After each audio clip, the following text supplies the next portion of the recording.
Hey guys, my name is Taylor McCray, and I'll be talking to you today about something that is important to me and how we can better it. Um, Through all of my speeches, I've been talking about why I believe that cheerleading is a sport and proving to you that it is really a sport. Well, now, even if you believe me or not believe me, I'm going to tell you why I believe that it is a sport and what we can do to um, accommodate cheerleaders and tell you um,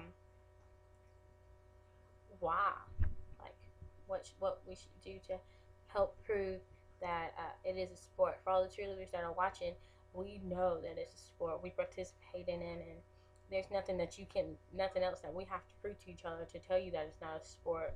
Watching girls go and throw back full, or watching guys throw 130-pound girl up in the air, just something crazy. Like, how do you not say that that's a sport? Well, today my speech is entitled "What Should Be Done to Help Prove That Cheerleading is a Sport."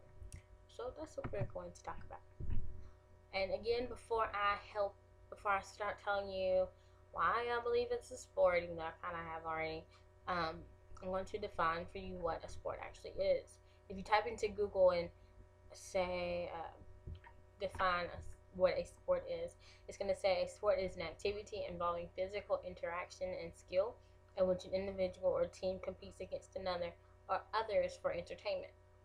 Cheerleading truthfully is entertaining, and everyone knows that. You say, oh yeah, you stay on the football field and you throw your little stunt or do your little flip. Well, you don't know how hard we actually work on those stunts and flips and stuff. What we do compete, what most people don't know, is that we do compete almost every Saturday, Friday or Saturday, or maybe Friday, Saturday, and Sunday of our season. We do go and travel and compete and give it our all for 2 minutes and 30 seconds.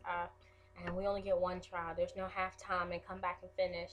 No, you have 2 minutes and 30 seconds to show everyone what you've got, and that is the competitiveness. And it's a hard thing to do, and it's real heated. It can get real tough.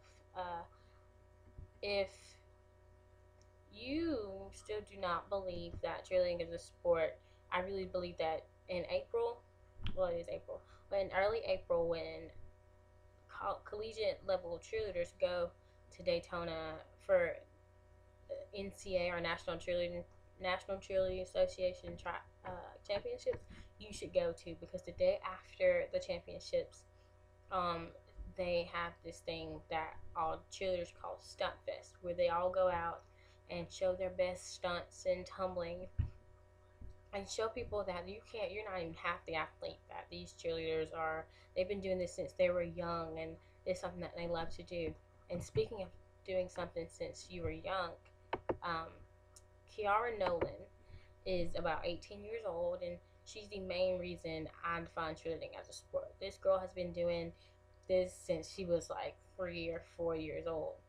And if you look her up on the internet or just YouTube her and see what she can do, she's crazy. It's like amazing. Um, uh, it's best to start when you're young, like she did, because you're not as afraid to try anything new. If your coach tells you, you've got this back handspring, try this tuck, you're like, oh, okay. But like someone my age would be like, okay, I'll try, but you never know. But someone who's never experienced the sport would be crazy and think that we're crazy for doing what we do. And but my best thing for someone to do who still believes that this is not a sport is to actually go out and try it, because um, it's the best thing for me to say that someone who does not respect my sport, or even doesn't think it's a sport for themselves, I say you go out and go to a practice or go to a game and stand out there with them and try to lift up that girl, or do back full if you can. Because if you're not a part of the sport, I don't believe you have the right to say that it isn't a sport.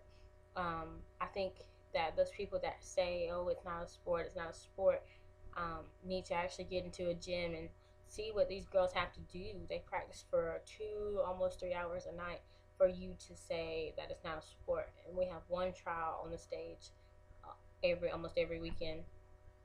I can't say that we need more people that are actually watching, because the people that even that say that it's not a sport are watching. And I mean, I don't understand how you can see something like that, see girls go through that. And cheerleading is one of the highest dangers for a real female sport.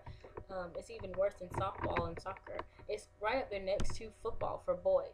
I don't understand how you can compare those and then still say it's not a sport. But I think that whatever needs to be done, I think you should go and watch or participate, or even just like put up a hat for child. I mean, I know people know how to do cartwheels or go out there and try to do a round off back handspring.